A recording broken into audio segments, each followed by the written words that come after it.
Is the creator always the showrunner? And if not, what happens if the showrunner and the creator can't see eye to eye about the vision of the show?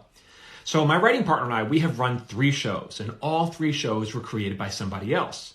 Marin on IFC was created by the comedian Mark Maron. Glenn Martin DDS was created by Michael Eisner, who was a big shot executive. He ran Disney back in the day. And Rhett and Link's Buddy System was created by Rhett and Link.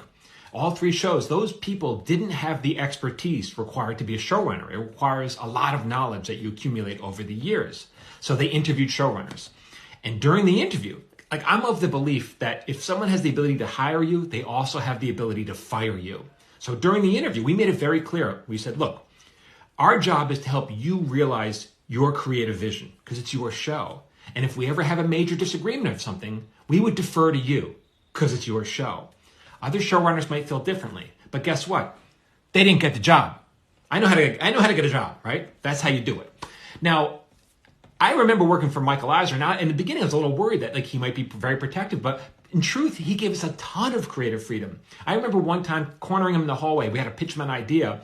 The show was animated, and we wanted to do an episode where the boy runs away to join a circus, and he winds up getting his head shoved up an elephant's ass.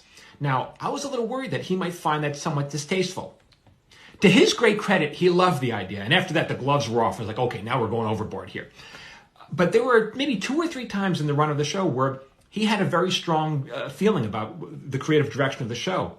And we deferred to him, and that was fair because he was the boss.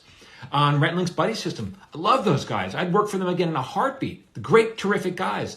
But the director would hand their cut to us, the showrunner, and then we would do our pass on it and hand off to Rhett and Link. Whoever has final pass, has final cut, they're in charge. So there were times when I disagreed with what they did, and guess what? I had no problem with that. It was their show. I think some young writers, they post here, they're like, listen, I have an idea for a show, but I don't want to compromise my creative vision.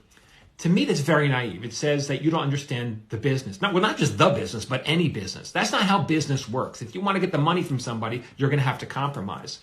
And so they go into this with this attitude of like, I'm a creative, I can't compromise my vision. Well, it doesn't work that way. And you have to earn that right, by the way, to be so protective of your work.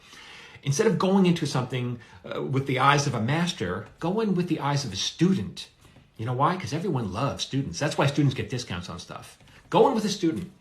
Anyway, for more tips, get on my free newsletter. You can sign up over here at Michael Jamin Writer.